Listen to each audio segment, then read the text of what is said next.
The Ipswich Koala Protection Society has been around since October 1994. It primarily looks after koalas and the habitat and does a lot of mapping of their locations of where they're found and also rescues.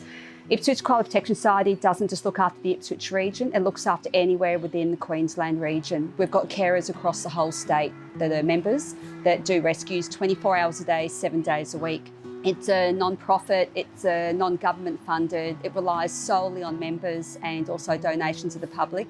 They're big on doing education and looking after all wildlife, which includes your koalas, your possums, echidnas, to platypus, to anything you can possibly imagine in the wildlife community.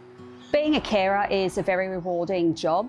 I get to see my animals grow up, especially my orphans that come in about 300 grams, 200 grams, and then I get to raise them right up until they're sub-adults when they get released back out to the wild. Day-to-day for me starts at about 4:30 a.m. in the morning, where I get up. I have to remove all the old food out of the aviaries. I have to do a basic sweep and the clean of the aviaries. Every 2 days they require leafing, which means after work, stopping to cut browse, cut leaf.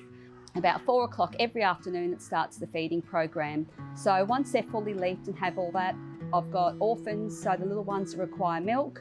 That can be bottle feeding to lapping. I then have to start cutting up all their food, and then around about 5:30, 6 o'clock all their food then goes in their aviaries before they come out of their boxes. I have 3 current Absco aviaries set up at my property.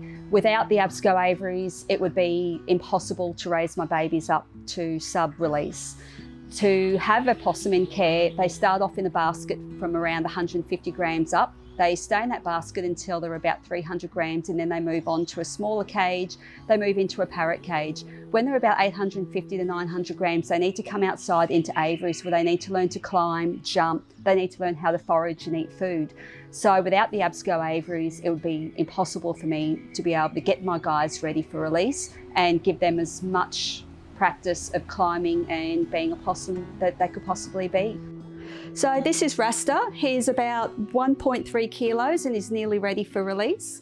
He has spent the last several months, since he was about 800 grams, in one of these lovely Absco aviaries that you can see in the background. And without these sorts of aviaries, possums like this little guy wouldn't get the opportunity to learn how to be a possum before release.